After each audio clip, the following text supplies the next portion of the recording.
Hi, and welcome back to another episode of the History of Fan Anime. I'm your host, William Chow, and today's episode is kind of a little bit special episode that a lot of people are sort of waiting for. And they're basically, not only do I tell about stories about my conventions and that kind of stuff, but one more serious stories that I have, people are waiting for is basically stories of my trip to China and how I basically met my wife, and some stories that, from that point of angle. Okay, and this all stems from the fact that we're going through archives and I found my what I labeled as my big black book, which actually should be a blue book. Anyway, so some hidden information hidden here. So basically, with the combination of pictures and of course stuff from notes, that kind of stuff, I'll go through my various different stories. Okay, so we'll begin that. But first of all, don't forget to remind people to go down below, click like, click subscribe, and don't for now. The new thing is you have to now click the notification bell so that whenever the new videos come out, then you'll know when when I make some of those new videos, because that's how YouTube does it now.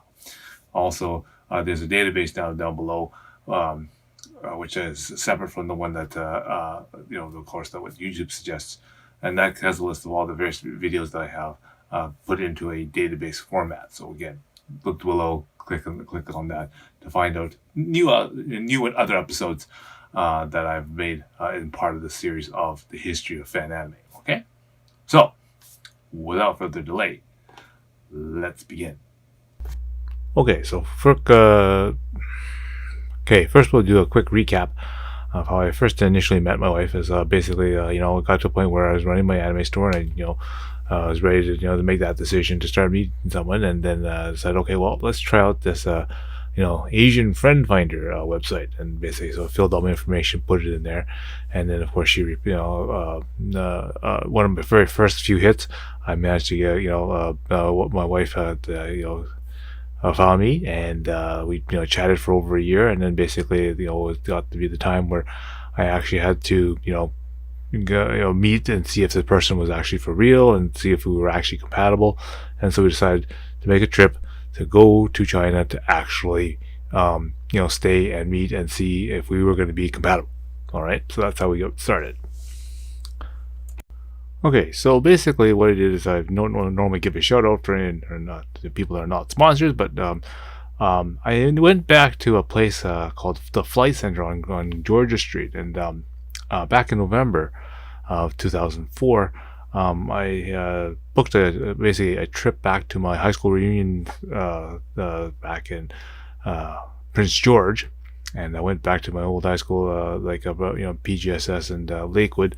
And found some pretty interesting things. I found that basically at my high school in Lakewood Junior Secondary, they had a nice poster of Deedlit, the elf from the Record of Lotus Wars, on there. So basically, obviously, an anime fan there. So that was really kind of pretty cool.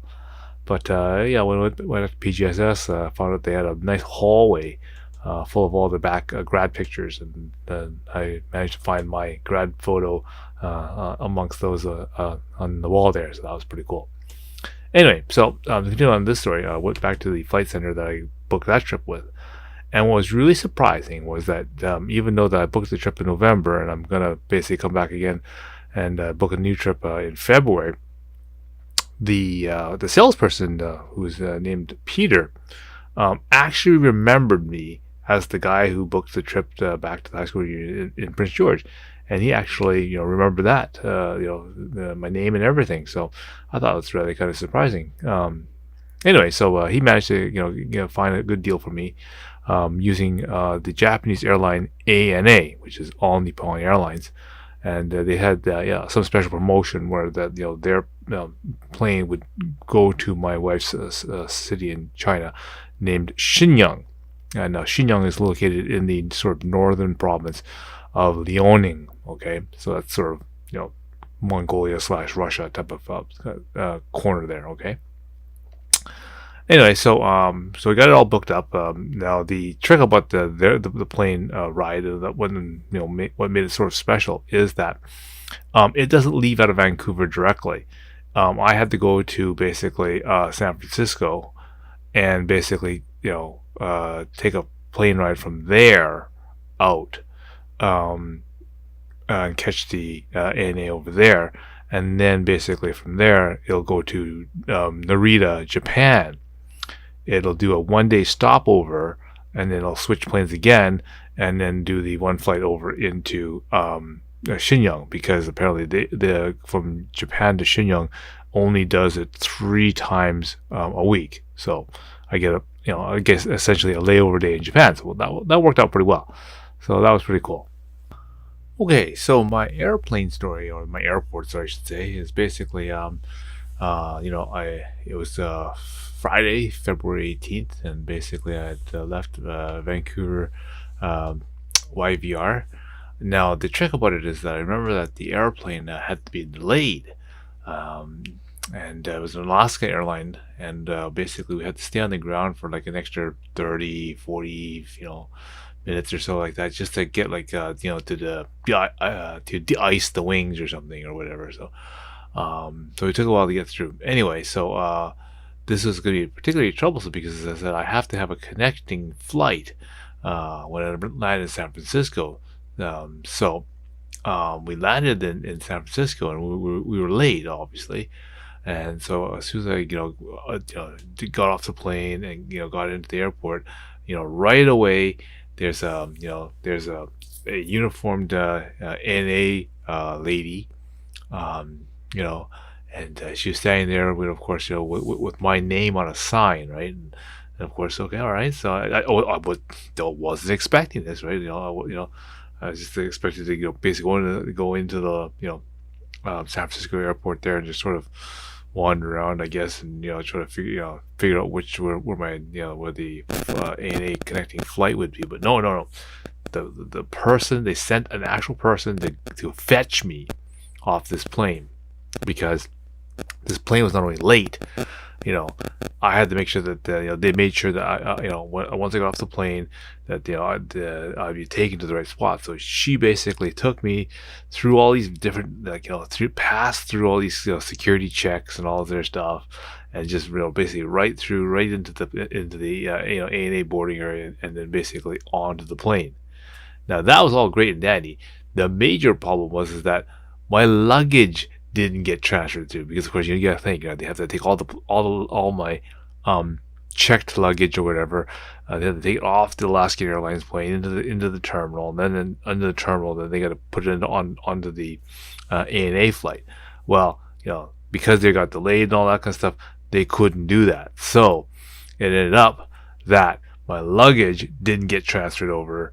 So therefore, it was still in San Francisco, and the ANA plane already took off and headed towards Japan. So obviously, it's going to take some time for me to catch up. And so basically, when I land in Narita and then later land in Shenyang, I'm not going to have my carry my baggage, right? And all I have is my carry-on. So that was kind of interesting. So that kind of screwed me over anyway. But so that was a really kind of good service that I got from ANA, and it didn't end there. So okay, so again, I'm gonna make a shout out for ANA. Not that they are sponsored or anything, but basically, All Nippon Airlines. This is the first time I've ever been on that kind of airplane, and so the first thing I want to talk about is that when I first got on there, I didn't realize that all the seats that are in the cabin, even in economy class, has a monitor right in front of you. So everybody has their own personal monitor. So I thought, oh hey, that's kind of cool. So that means I guess you can watch your own kind of stuff, or like whatever, right? So so one of the first things I noticed right away is that there's a compartment in your armrest for a remote control. And so I pulled out the remote control and realized, hey, this is literally like a like a modified Super Nintendo controller with remote control commands, buttons and stuff right on it. So it's like a hybrid of a remote control and a Super Nintendo controller put together. And so I thought, okay, this is kind of like really bizarre and neat. And so so I went through and opened up the menu and the options, and basically, they had a selection of different movies and that kind of stuff that you can play. But it also has under the game section a whole bunch of Super Nintendo games. all sort of loaded and ready to go. I guess the ROMs or whatever that are sort of in the system. And the games I remember was basically Shanghai 2, which was the standard mahjong one where you try to do the matching. It has a Street Fighter 2, the original Street Fighter 2, not even Turbo Edition. They had a Japanese style mahjong.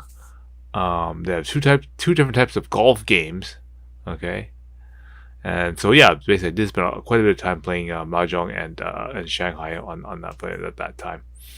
The other thing that was really cool is they had a pre-recorded a bunch of videos and movies and that kind of stuff. And one of the ones that they had was this sort of I guess it's a Japanese music show for like 80s music. And so it has some a Japanese host going through talking about all these 80s music videos, and they played the music videos and that kind of stuff. And some of those songs that they played was, of course, Photograph from Def Leppard, Loser from Beck, Heat of the Night from Bryan Adams, Layla from Eric Clapton, and many more more of that kind of thing. So again, these are English songs that really are appealing to the Japanese audience. Okay, so I finally arrived in Japan at Narita, and it's a nice, clean, and functional airport. And they basically, as soon as we got off the plane, they checked us in, bus, and it takes us to the main arrivals menu. They basically went right through customs. So they basically had a bunch of shuttle buses and that kind of stuff, which takes you right to the hotel. So ANA and JAL all have their own hotels right in Narita. Basically for all the layovers and that kind of stuff. Narita itself is really, really kind of remote and kind of hick almost. I mean, and I mean hick in that respect, like it's kind of reminds me of like Langley or maybe even more sparse and maybe like Mission and things like that. So very, very devoid of actually what seems to be like very urban stuff, but anyway, yeah. That's sort of what the landmark is sort of around, and the hotel itself is fairly nice. It's functional. The washroom is pretty modern. It even has one of those toilets that sprays water up your ass, and that's kind of cool. So okay, right. So when I got to the hotel, I decided, okay, well, I'll just drop off my stuff. Gonna see if I could phone up my friend Matt. He's one of my translators that is now in Japan at this time. He was busy with with a wedding of a friend, and so he wasn't going to be available until like 10 o'clock that night. So it's like, all right, sorry, fine. I will meet him at the south entrance of the Shinjuku station at 10. And so I figured, okay, well, one of those shuttle buses will take me down to Shinjuku station. So I'll just I'll go back there to take that, and I'll zap down there, and there we go, right? And I'll make sure I'll get there. And so I went back and took the one of those shuttle buses and got there. It's about 3,000 yen, so $30 to go from the airport all the way down to Shinjuku station. And anyway, so yeah, so I guess that's sort of like when you get to the Vancouver airport, that's sort of like how you get to, let's say Whistler for for skiing or something, something like that. So I arrived at Shinjuku station around 5 o'clock. Okay, so I got some hours to kill, so no big deal, right? So I figured, okay, I'll wander around the area and see what kind of stuff that what there was, right? And what kind of buildings and what kind of shopping and that kind of stuff I can get. Obviously, I can't get too much stuff because, well, obviously, I still have to travel to China and do more stuff like that. So I won't get too much into what I actually bought or what I actually looked at and that kind of stuff here at this particular show, because I said, I'm sure you're more interested in what I end up doing when I get to China. It's actually probably good enough for me to just make one episode that's called, My Stop in Japan. It's probably probably a good episode. Maybe I'll do that in a future thing. If you like, if you want me to do that, put a comment below and say that I'd like to hear what you did and what you found in Japan. That'd be cool. All right. So okay. So on Sunday, now we're at Sunday the 20th, 2005. Basically, we're getting ready to go, get out of the hotel at Narita. They have the shuttle service which shuttles us back to the airport. And so we get back to the hotel, and they basically usher me right back into the plane, and really quick.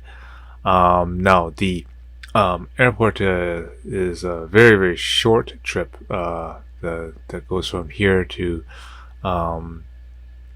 Shenyang. It's by the time we got on there in the morning, by the time lunchtime hit, we were already back on the ground again. I started a game of Shanghai and I didn't even finish it, so that's how fast it was. So basically, yeah. So landing in China is really no different than any other country. I mean, they have lots of like security checks and that kind of stuff. There's actually a number of like army soldiers and that kind of stuff at the airport. So that's I guess a little bit different. I know that they had to stop and fill up some different forms. There's one lineup that makes you check for your passport, and I think there's another lineup that checks like medical disease forms, kind of things. The guy that I got tried to ask me a question in Mandarin. Of course, I am Chinese, but I don't speak Mandarin. I speak Cantonese. Well, a form of Cantonese. It's called Tai Sen. So I guess he tried to then. So basically, I asked him, if you repeat the question in English, and so he didn't bother, and sort of like, yeah, just go on through, whatever. So I was like, okay, all right, good, no weird questions, that stuff. And so whatever. So I got through the passport check and that stuff, and then so again, I go to the baggage claim area. And there's a section where all the ANA stuff in there, and sure enough, there is a ANA representative woman there, and she's got holding a sign with my name on it. And so okay, all right, perfect. So again, walk right up to her, and so the lady, she was only really good at Mandarin and like semi-functional in Japanese, and pretty well much had no English. So she had to call another agent over to help me, and basically this one was a little bit better in English, and maybe a little more functional in Japanese too. So then basically between the broken Japanese that I have and the even probably even more broken English that she had, we kind of worked figured it out that basically my luggage didn't get transferred in time from the Alaska Airlines flight to the ANA flight. So the luggage was basically left in San Francisco. There we go. Doesn't that remind you of a song? I left my bag in San Francisco. Well, maybe not bag, but anyway.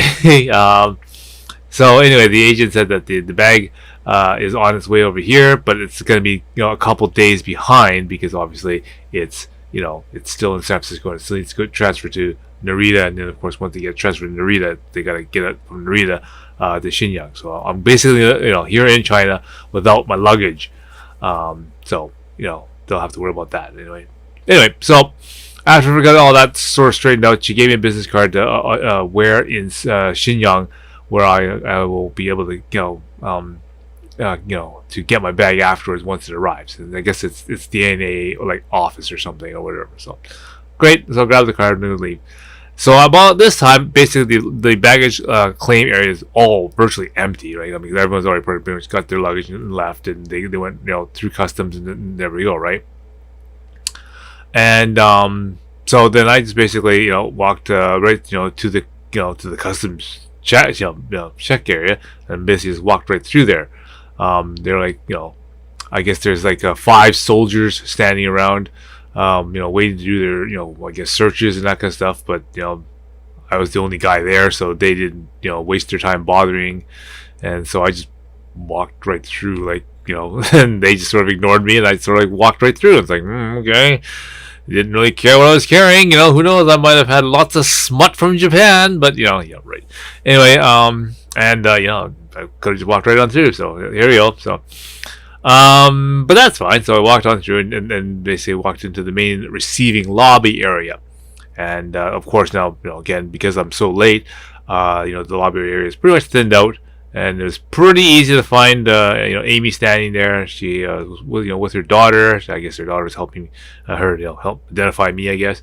And she had brought a friend, to give us a ride into Shenyang.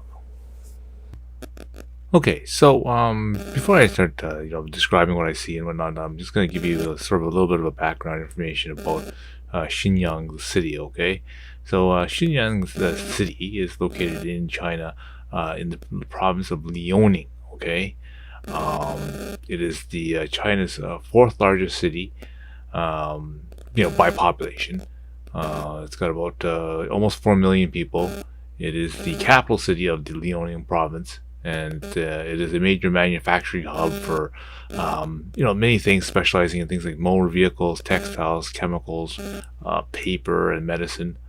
It's got an economic output growth of $14 billion, annual growth of about 10%. It smelts copper, zinc, and lead in the city, and it has many very specialized institutions, like, of course, the university, medical colleges, and a music conservatory. Okay. Now, the thing that I guess some people always joke about is that everyone makes jokes about how let's say Mexico City or how Hong Kong is so dirty. You don't want to drink the water and things like that. What I can say is it's that's absolutely absolutely true. I would have to agree with that 100%. I'd probably maybe agree with it just a little bit more. And here's why. I know, for example, you normally, I went during February, right? So that's kind of a cold season.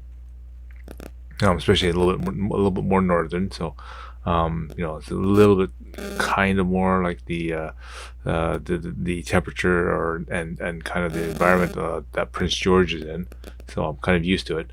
But if you look at the snow that's usually on the ground, it's usually a very, very bright white color. Well, in the city, especially in Vancouver, where a lot of sanding and salting happens, the color of the snow turns into like a sort of a brown sort of sand, sandy and salty type of color, right? Well, in Xinjiang, it is so dirty it actually starts turning to a color of black. It's almost as if it was, like I said, stained with particles of ash. And this is probably because of the I guess the the high metallic content of all the particles in the air, just melting. I mean, I guess in Prince George it's a similar kind of idea where they used to smelt lots of pulp and paper, and as it snows and that kind of stuff, all that matter comes out of the air and gets blended into the snow. Okay, so it's quite the air is just that really kind of really dirty kind of thing. The other thing I generally notice is that things like apartments and condos and townhouses and that kind of stuff. Even Vancouver, a lot of condos have what they call strata, and condo has like condo fees and that kind of stuff, where they collect money from everybody every month to basically do maintenance, or a maintenance fee, so that that's what they use to, for example, clean the lobby, mow the lawn, wash the windows, things like that you normally do for the actual building. Okay, helps keep the the condo or the complex safe. Make sure that all the light bulbs and things get changed and whatnot. Okay, one of the things I've noticed with a lot of the apartments and the I guess the buildings that I've been into, they seem to be very lacking this. Um, I've noticed that most of the floors are very slippery. They're dirty. People leave their garbage and spill drinks all over the floor, and leave piles of bags of garbage everywhere. No one seems to be bothering cleaning this stuff. People ride their bicycles and that kind of stuff, and store the bicycles inside the building, and through the lobbies and that kind of stuff. If not, as they take them into their apartments. I've noticed that a lot of damage is done to the walls, and they're not actually being repaired. Like big dents in the wall, water leakage in the wall, things like that. Electrical wiring and connections and stuff run outside the wall, and they just string them along the wall. You know, just things like that. I guess that that's not just part of the thing. Now, that's not to say that when you get to the actual apartments and each individual suites, they're very nice and they're very meticulous, and that's all that. So I'm thinking that a lot of the owners and that kind of stuff, obviously care about their own unit, but as soon as you leave the unit and become part of the common area, they don't care about what that part is, because again, maybe it just doesn't belong to them, or that's not part of their thing that they have to worry about, so no one cares about it, no one does anything about it. Now, that's just said, like the inside of the apartment is very, very nice. Hardwood, cherry floors, leather, seats and that kind of stuff inside there. A full upright piano, lots of lights and chandeliers and that kind of stuff. The dining area is much the same, very nice, sort of oak sort of table with a lot of large cabinets and glass cupboards and that kind of stuff. Again, also all finished in a nice, a real cherry redwood sort of hardwood floor. Okay, so on Monday, I'm gonna basically, have to go out to the market and buy some clothes and stuff, because the ANA won't be able to get me back my luggage until Wednesday. So basically, today we're going to go to this thing, this sort of a market. Now, this market, on the outside, pretty much looks like any other building, like a bank or something. Very, very, plain, very, sort of normal sort of building, right? But inside, it's basically like a huge, like, flea market, like, sort of like a free for all sort of kind of convention, like atmosphere. Now, in many ways, I guess it's sort of like the Richmond night market, and most of the buildings and that kind of stuff are all kind of sorted by similar type of products. So all the electronics are kind of together, and all the clothing stuff is together, and all the food things are together, and all the medicines and eyeglasses and that kind of stuff are in another building, and that kind of stuff. So it's kind of neat in that way. That so the competition is pretty close together. You can do comparative shopping really easily, and pricing is usually pretty good. Now, like normal markets, haggling and bargaining is the basic the way to go, right? So. Now, it's very important to note that, although I look Chinese, I don't speak Mandarin. So it was very important that, if I was interested in something, I don't say anything, because if they knew that you're a foreigner, then they immediately jack up the price, you see. So it's very important that, I probably quietly and tell Amy what I want, and then she'll go over there and she'll, and she's one of these people that will, like, snap and huff and really negotiate really well, so she can knock down the price pretty good. But yeah, so I got some pretty good deals on some stuff. They got a whole like a bathrobe set for like 75 yuan, and remember, everything's 6 to 1, right? So every 6 won gives me is like $1, right? So it's like $10 for like a whole bathrobe type thing. T-shirts for like a buck something. 2-pack of underwear for like 25 yuan, so like $4 sort of thing. Leather gloves, 22 yuan, so like $3 type of thing. So yeah, you can get some good deals on that kind of stuff. Okay. Now, the only interesting thing is that okay, so inside this huge mall, right? The place is fairly nice. I mean, it's really well built. There's like sort of a lot of stonework flooring and that kind of stuff is done in here. But the thing is that like most places, the floor, no one seems to maintain it or keep it clean. Not even in the area where the people have their stalls installed. Like because I can the floors are extremely very very very dirty. I see people just spitting on the floor. I see people who like finish eating their food or whatever. They'll just throw the garbage on the floor. They won't even take it to a garbage can and throw it into the garbage. Um, I see people like sweeping around their stalls and that kind of stuff, and all they'll do is they'll just sweep it to the center of the hall or to the to the side of the floor and just leave it on the floor. They won't actually pick it up and put it into a garbage. Um, there's I remember seeing down one of these corridors. There's this obviously a person has been like eating like pistachio nuts all day, and he's got all the shells all over the ground, and he just leaves them on the ground. He's not even like putting it into a bag or throwing it out or sweeping it up or whatever. He just leaves it all over the floor. And there's another part where like someone spilled like a tea or a coffee or something, and and the stain is still there, and it looks like it's like dried up and like it's been there for like for like days, and so obviously nobody's taking any effort to clean it up. So so yeah, so it's not exactly the nicest cleanest place in the world, but definitely good place to get some deals anyway, for sure. Okay, so I'm gonna finish this episode up with just one more story, and so basically we went to lunch, right? And one of the places, my wife said, okay, no, you got to try this special place that Shenyang is very very famous for. It has a very special chicken soup. Okay, so all right, we can try that, right? I could use as a kind of a chicken noodle type soup, right? Whatever, right. So I go to this place, and it's kind of very cafeteria like, big long tables, and basically what they all serve is basically a chicken sort of broth with noodles, kind of like a Vietnamese shop where they have like the pho, right?